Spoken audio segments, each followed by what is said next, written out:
আজকে আমাদের আলোচনার বিষয় হচ্ছে parts of speech. Parts of speech হলো ইংরেজি ব্যাকরণের এমন একটি বিভাগ যেখানে বাক্যে ব্যবহৃত শব্দকে তার কাজ ও ভূমিকার উপর ভিত্তি করে বিভিন্ন শ্রেণী বিভাগ করা হয়। পার্টস অফ স্পিচ 8 প্রকার, যেমন noun, pronoun, verb, adverb, adjective, preposition, conjunction, interjection. এখন আমরা একে একে জানি। নাউন, নাউন হচ্ছে প্রত্যেকটা জিনিসের নামই নাউন। সবকিছু যেরকম মানুষের নাম, পশু পাখি, যাই হোক সবের নামই হলো নাউন।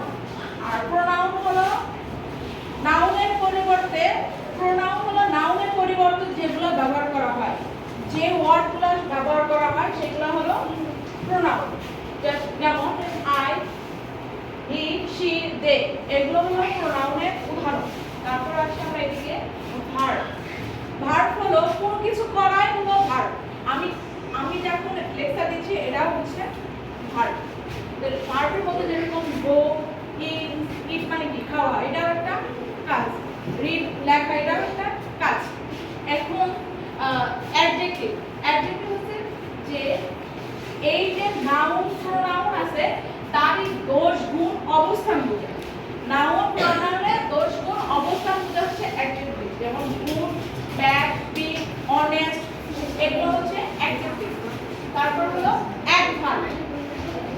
অ্যাডভার্ব হলো যে নাউন, প্রোনাউন এবং ভার্বের অ্যাডজেক্টিভে বিশেষ সেন্টেন্সটাকে তার যে অবস্থা সেটাকে বর্ণনা আকারে পরিবর্তন করা হচ্ছে, রিপ্রেজেন্ট করে।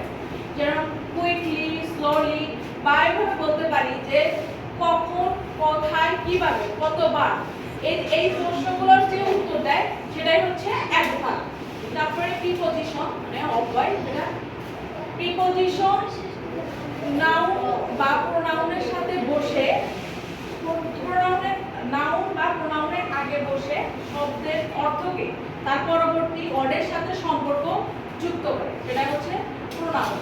আর কনজাংশন, কনজাংশন হচ্ছে দুটি শব্দ, দুটি ওয়ার্ড কে যুক্ত করে, সেরকম হচ্ছে এন্ড, বাট, অর, এগুলো দিয়ে হচ্ছে দুটো ওয়ার্ডকে একসাথে যুক্ত করে। ইন্টারজেকশন, ইন্টারজেকশন হচ্ছে আবেগ, যেগুলো আমরা কোনো কিছু দুঃখ, কষ্ট পাইলে যেগুলোতে প্রকাশ করা মাধ্যম সেটাই হচ্ছে ইন্টারজেকশন। যেরকম ও, অ, এলাস, এগুলো ইন্টারজেকশনের উদাহরণ। আর হচ্ছে আমরা এই পার্টস অফ স্পিচকে সহজে মনে রাখতে পারি। পি